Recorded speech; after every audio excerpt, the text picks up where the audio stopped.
సర్వేభ్యః నమస్కారः. జయ వీర బ్రహ్మజీ గోవిందమాంబజీ.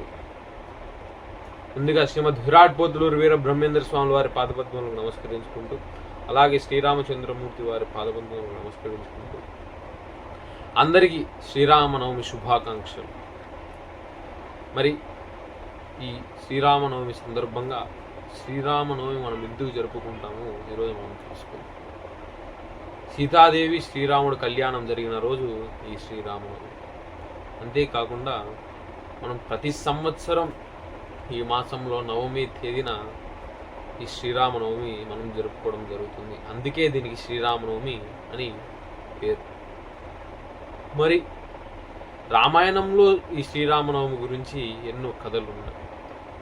రావణాసుని సంహరించిన తర్వాత సీతా సమేతంగా పట్టాభిషిక్తుడైన రోజు ఈ శ్రీరామనవమి అని రామాయణంలో ఒక కథ. ఇది రామో విగ్రహవాన్ ధర్మ రామ సత్యపరాక్రమ. రాముడు ధర్మానికి ప్రతిరూపం, సత్యాన్ని ఆచరించి ఒక గొప్ప సత్యమూర్తి అని ఈ యొక్క వాక్యం చెప్పడం జరిగింది.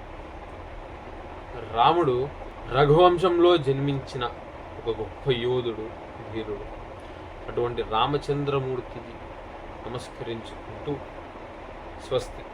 శతమానం భవతి శతాయు పురుష శతేంద్రియ ఆయుష్యేవేంద్రియే ప్రతిష్టతి.